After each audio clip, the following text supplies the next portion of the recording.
शं वरुणः शन्नो भवत्वर्यमा शन्न इन्द्रो बृहस्पतिः शन्नो विष्णुरुक्रमः ॐ शान्ति शान्ति शान्तिः।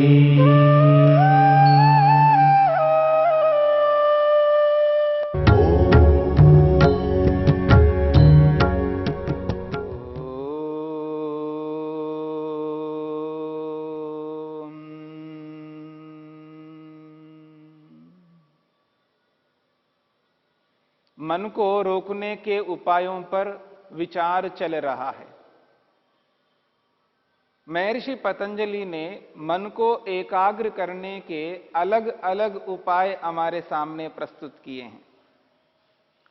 जिन उपायों को अपना करके योगाभ्यासी मन को स्थिर करता है, स्थिर हुए मन को आत्मा में लगाता है, आत्मदर्शन करता है और प्रभु में लगा करके प्रभु का दर्शन करता है। आत्मदर्शन प्रभु दर्शन के लिए पहले व्यक्ति को अलग अलग उपायों को अपना करके अलग अलग उपलब्धियों को प्राप्त करना होता है। उन अलग अलग उपलब्धियों को प्राप्त करने के लिए व्यक्ति को मन को एकाग्र करना पड़ता है और मन को एकाग्र करने के लिए मन को प्रसन्न करना होता है। प्रसन्न मन ही एकाग्र होता है। खिन्न मन, उद्विग्न मन, चंचल मन कभी एकाग्र नहीं हो सकता। मन को एकाग्र करना है तो मन को प्रसन्न करना है और मन को प्रसन्न करना है तो ऐसा व्यवहार करना है जिस व्यवहार से मन प्रसन्न होता है। याद रखना, मन द्वेष से प्रसन्न नहीं हो सकता, राग से प्रसन्न नहीं हो सकता, मोह से प्रसन्न नहीं हो सकता, या मैं ये कहूं काम से, क्रोध से, लोभ से, मोह से, ईर्ष्या से, अहंकार से कभी मन प्रसन्न नहीं रहता, उद्विग्न रहता है। हां, जब व्यक्ति राग कर रहा होता है उस राग काल में थोड़ी देर के लिए मन प्रसन्न होता है, लेकिन जिसके प्रति वो राग कर रहा है लेकिन दूसरे के प्रति द्वेष भी होता है। हां, एक समय में राग है तो द्वेष नहीं रह सकता, लेकिन वो राग लंबे काल तक नहीं हो सकता। मेरी बात को समझने का प्रयत्न करना है। जिस व्यक्ति में, जिस वस्तु में राग चल रहा हो, राग वर्तमान है, उदार वृत्ति में है, यानी वर्तमान है राग, तो राग के काल में द्वेष नहीं हो सकता, यह निश्चित है। लेकिन वो जो राग है वो लगातार राग नहीं रह सकता, क्योंकि जिस वस्तु में राग है वो वस्तु निरंतर उस व्यक्ति को सुख नहीं दे सकता, वो पदार्थ निरंतर उसको सुख नहीं दे सकता, साथ में दुख भी देता है। इसलिए राग के काल में राग है लेकिन वो थोड़ी देर के लिए है, वो निरंतर उसको सुख नहीं मिल सकता है। और जिस वक्त राग से ग्रस्त है उसी वक्त उसके विरोधी व्यक्ति सामने आ गया हो, विरोधी वस्तु सामने आ गई हो, तो वो राग हट जाएगा, द्वेष प्रारंभ हो जाएगा। वो रागी व्यक्ति के साथ, रागी वस्तु के साथ जब जुड़ जाता है, रागयुक्त वस्तु के साथ, रागयुक्त व्यक्ति के साथ जब जुड़ा हुआ होता है व्यक्ति, उस काल में यदि द्वेषयुक्त वस्तु, द्वेषयुक्त व्यक्ति सामने आ जाए तो राग बंद हो जाएगा, द्वेष प्रारंभ हो जाएगा।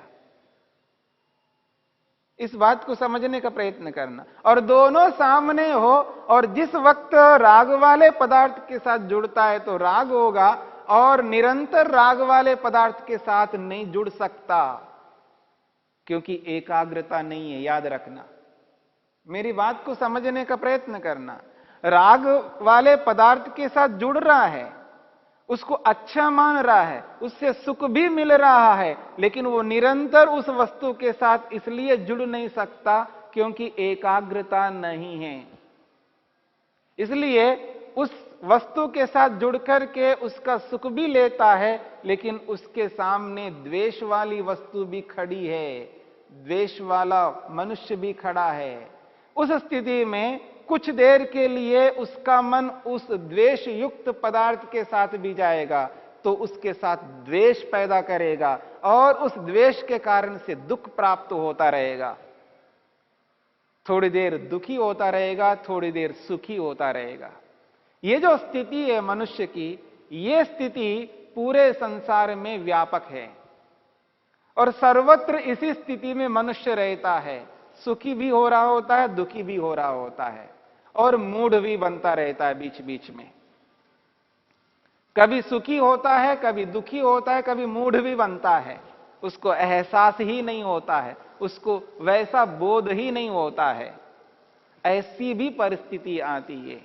किम कर्तव्य विमूढ़ होता है, क्या करूं क्या नहीं करूं, करूं या ना करूं, उसको एहसास बोध ही नहीं होता है। एक प्रकार से मूढ़ की स्थिति जैसे तंद्रा में होती है, निद्रा में होती है। व्यक्ति को सूझबूझ नहीं रहता है, पता नहीं लगता हो क्या रहा है। जब कभी व्यक्ति ऊंघ रहा होता है, तंद्रा में होता है, उस स्थिति में उसको यह पता नहीं हो रहा होता है सामने क्या हो रहा है। वही मूढ़ अवस्था है। और जागृत अवस्था में भी अनेक बार व्यक्ति मूढ़ बन जाता है और उसी स्थिति के लिए लोक में कहा जाता है किम कर्तव्य विमूढ़ होता है। क्या करूं क्या ना करूं, करूं या ना करूं, इसका उसको एहसास, अनुभूति, अनुभव बिल्कुल नहीं हो रहा होता है। यही मूढ़ अवस्था है। तो कभी व्यक्ति मूढ़ता से ग्रस्त रहता है, कभी द्वेष से ग्रस्त रहता है, तो कभी राग से ग्रस्त रहता है। क्यों? मन एकाग्र नहीं है, मन चंचल है। इसलिए एक स्थिति में निरंतर मन नहीं रह सकता। परंतु यहां पर योगाभ्यासी का मन एकाग्र होता है क्योंकि वो एकाग्र होने का अभ्यास करता है। अलग अलग उपायों को अपनाता हुआ व्यक्ति मन को स्थिर करने का प्रयत्न करता है और जब अभ्यास निरंतर करता है, वो एक दिन वो अभ्यास फलदायी बन जाता है क्योंकि वो अभ्यास उसको फल देने वाला बन जाता है। इसलिए मैंने आपके सामने एक उदाहरण दिया था, लौकिक उदाहरण। भूमिहीन व्यक्ति भूमि को पाने के लिए जैसे मेहनत करता है, पुरुषार्थ करता है, जैसी तपस्या करता है, जैसी विधि को अपनाता है, जैसे साधनों को अपनाता है, अत्यंत पुरुषार्थ करता हुआ, घोर तपस्या करता हुआ, उत्तम विधि को अपनाता हुआ, अनुकूल साधनों को अपनाता हुआ व्यक्ति एक दिन भूमि को प्राप्त करता है। ऐसे ही धनहीन व्यक्ति धन को प्राप्त करता है और नौकरी नहीं है तो मेहनत पुरुषार्थ करके एक दिन नौकरी को भी प्राप्त कर लेता है। सांसारिक कार्यों को करता हुआ व्यक्ति जिन उपलब्धियों को पाने के लिए जीवन झोंकते हैं, उन उपलब्धियों को प्राप्त कर ही लेते हैं। जब लौकिक लोग उन लौकिक उपलब्धियों को प्राप्त करते हों, तो आध्यात्मिक लोग आध्यात्मिक उपलब्धियों को प्राप्त करने के लिए जब मेहनत करते हैं, पुरुषार्थ करते हैं, जैसा पुरुषार्थ लौकिक व्यक्ति करता है, वैसा ही पुरुषार्थ योगाभ्यासी को करना होगा। केवल मार्ग को अपनाने मात्र से, मेरी बात पर ध्यान देना, केवल मार्ग को अपनाने मात्र से कोई उपलब्धि नहीं मिला करती। उस मार्ग को अपनाना अच्छा काम है। दो मार्ग है, एक लौकिक मार्ग, एक आध्यात्मिक मार्ग। और आध्यात्मिक मार्ग को अपनाना एक अच्छी उपलब्धि है। केवल मार्ग को अपनाना ही पर्याप्त नहीं है। उस मार्ग में चलते हुए वैसा ही पुरुषार्थ करना है जैसा लौकिक व्यक्ति पुरुषार्थ करता है। धनहीन व्यक्ति धन को पाने के लिए जिस प्रकार का पुरुषार्थ करता है, वैसा ही पुरुषार्थ अध्यात्म को लेकर के चलने वाले व्यक्ति को करना होगा। उस स्थिति में जो योगाभ्यास करता हुआ व्यक्ति योग को जीवन में धारण करता है, यम, नियम, आसन, प्राणायाम, प्रत्याहार, धारणा, ध्यान को जीवन में उतार लेता है और इनको उतार करके अलग अलग उपायों को अपना करके मन को जब स्थिर करने लगता है तो मन स्थिर होता है, मन प्रसन्न हो जाता है, क्योंकि उसका व्यवहार बदला हुआ है, योगमय व्यवहार है, यम के अनुरूप, नियम के अनुरूप व्यवहार है। जब उसके जीवन में सत्य है, न्याय है, धर्म है, पुण्य है, परोपकार है, मैत्री है, करुणा है, मुदिता है, इन सब उपायों को जब अपनाता है व्यक्ति तो प्रसन्न ही होगा और प्रसन्न मन एकाग्र होगा और एकाग्रता से जिस उपलब्धि को वो पाना चाहता है वो उपलब्धि उसको मिल जाती है। इसलिए 35वें सूत्र में जिन 5 प्रकार की उपलब्धियों की जो चर्चा की है, दिव्य गंध की अनुभूति, ये सामान्य अनुभूति नहीं है, सामान्य उपलब्धि नहीं है। जो बाहर जिन गंधों को व्यक्ति प्राप्त करते हैं वो गंध नहीं है, ये दिव्य गंध, ये अपने ही शरीर के अंदर जिस दिव्य गंध को अनुभव करता है वो विशिष्ट उपलब्धि है। ऐसे ही दिव्य रस को अनुभव करता है, ऐसे ही दिव्य रूप को अनुभव करता है, ऐसे ही दिव्य स्पर्श को अनुभव करता है और दिव्य शब्द को अनुभव करता है। इन उपलब्धियों को पाकर के व्यक्ति इस स्थिति में पहुंच जाता है जब चाहे तब मन को अपने नियंत्रण में कर लेता है। 35वें सूत्र तक महर्षि पतंजलि ने 3 सूत्रों में जिन 10 प्रकार के उपायों को बताए हैं, इन 10 उपायों को अलग अलग स्थितियों में योगाभ्यासी जब अपनाता है और 10 प्रकार से मन को नियंत्रण करने की चेष्टा करता है और एक दिन ऐसा आता है उसका मन उसके अधिकार में हो जाता है, उसके नियंत्रण में हो जाता है। चाहे मन को रोकना चाहेगा तो रोकेगा, नहीं रोकना चाहेगा तो नहीं रोकेगा। यानी जैसे एक मदारी होता है, मदारी बंदर को अपने अधिकार में रखता है। बंदर तो बहुत चंचल होता है पर चंचल बंदर को भी वो नियंत्रित कर लेता है। मदारी के पास वो सामर्थ्य है, वो शक्ति है, वो योग्यता है, वो विधि है, वो उपाय है। जिस उपाय को, जिस विधि को वो अपना करके एक मदारी बंदर को अपने अधिकार में रखता है, नियंत्रण में रखता है। ठीक इसी प्रकार से योगाभ्यासी एक प्रकार से मदारी बनता है और अपने मन को बंदर के रूप में अनुभव करता हुआ भी उस बंदर रूपी मन को अपने नियंत्रण में कर लेता है। अब जब जैसा चाहे वैसा उसको नचा सकता है, उस मन को कठपुतली की तरह बना के रखता है। जैसे एक मदारी बंदर को बैठने के लिए कहता है तो वो बैठ जाता है, खड़े होने के लिए कहता है तो खड़ा होता है।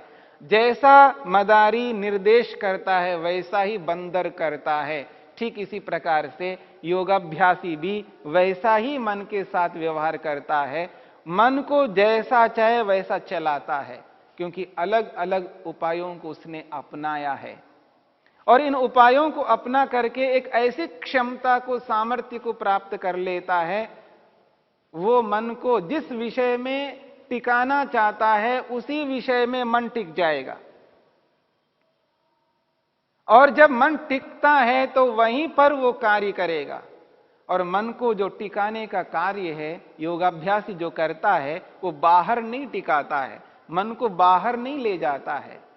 योगाभ्यासी व्यक्ति को सर्वाधिक कार्य अंदर करना होता है, शरीर के अंदर करना होता है, शरीर के बाहर नहीं। हां, जब संसार के साथ जुड़ता है, सांसारिक लोगों के साथ व्यवहार करता है, उस समय उन लोगों के साथ जुड़ करके वो व्यवहार करता है। वो लौकिक व्यवहार जो है, लेना है, देना है, उनको बोलना है, बताना है, जो भी व्यवहार उसको करना है वो यम और नियम के अनुरूप करेगा। वो व्यवहार तो प्रत्येक व्यक्ति को करना है, चाहे वो लौकिक व्यक्ति हो चाहे आध्यात्मिक व्यक्ति हो, क्योंकि जीवन में शरीर है तो शरीर को रखने के लिए, शरीर को स्वस्थ रखने के लिए, शरीर को आश्रय देने के लिए, शरीर को खिलाना पिलाने के लिए जो साधन चाहिए वो दोनों को चाहिए।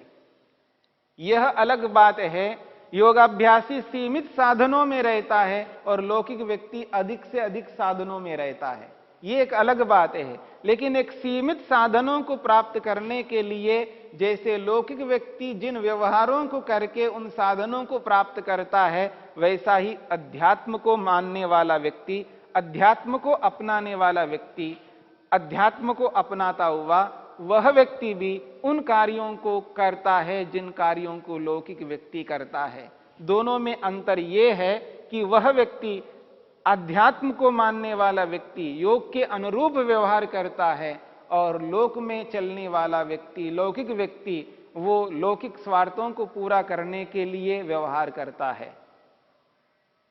दोनों के व्यवहार में यह अंतर रहेगा। लेकिन इन सब व्यवहारों को करता हुआ व्यक्ति, उसका जो मुख्य कार्य होता है वो आंतरिक होता है। लौकिक व्यक्ति का मुख्य कार्य बाहर का होता है, बाहर के प्रयोजनों को पूरा करने के लिए होता है, बाहर के पदार्थों को अपनाने के लिए होता है। लौकिक पदार्थ उनके लक्ष्य होते हैं और अध्यात्म को मानने वाले व्यक्ति का जो मुख्य कार्य होता है वो आंतरिक होता है।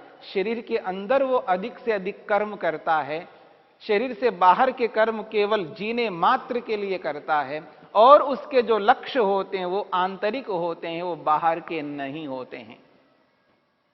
तो इस दृष्टिकोण से जब व्यक्ति चलता है तो इस दृष्टि को अपना करके आगे बढ़ता है, तो वह व्यक्ति लौकिक कार्यों को भी एक सीमा तक करता हुआ आंतरिक कार्य सर्वाधिक करता है। इसके लिए कहा गया है उसको पुण्य कर्म अधिक से अधिक मन से करने हैं। तो मन से अधिक पुण्य कर्म करने के लिए व्यक्ति को बाहर देखने की आवश्यकता नहीं है, अंदर ही देखता हुआ, आंतरिक जीवन को सामने रखता हुआ, अंदर के विकारों को देखता हुआ, अंदर के विकारों को दूर करता हुआ, अंदर के विकारों को रोकता हुआ व्यक्ति सबके सुख के लिए, प्राणी मात्र के सुख के लिए अंदर ही कर्म करता है और उसका परिणाम यह निकलता है, वो शरीर से और वाणी से अवसर आने पर किसी भी व्यक्ति को किसी भी प्रकार का दुख नहीं दे सकता। मेरी बात को दोबारा समझने का प्रयत्न करना। जो व्यक्ति मन से प्राणी मात्र को सुख देने का कर्म निरंतर करता होता है, वह व्यक्ति वाणी से कभी किसी को दुख नहीं दे सकता। जो योगाभ्यासी मन से निरंतर सबको सुख देने का कर्म करता हो, वह व्यक्ति अवसर आने पर शरीर से किसी को दुख नहीं दे सकता। ये परिणाम निकल करके आता है।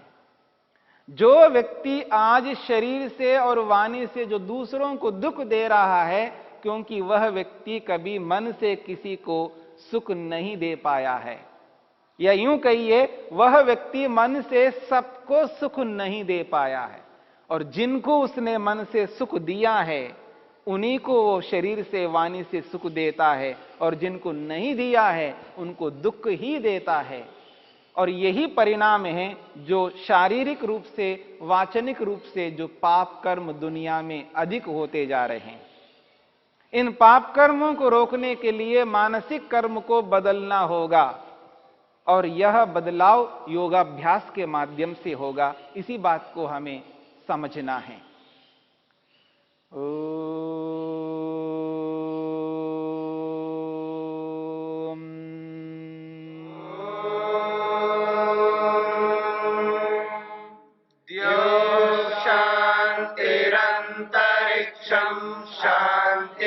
पृथिवी शान्तिरापः शान्तिरोषधयः शान्तिः वनस्पतयः शान्तिर्विश्वे देवा शान्तिर्ब्रह्म शान्ति सर्वं शान्ति शान्तिरेव शान्ति क्षमा शान्तिरेधि।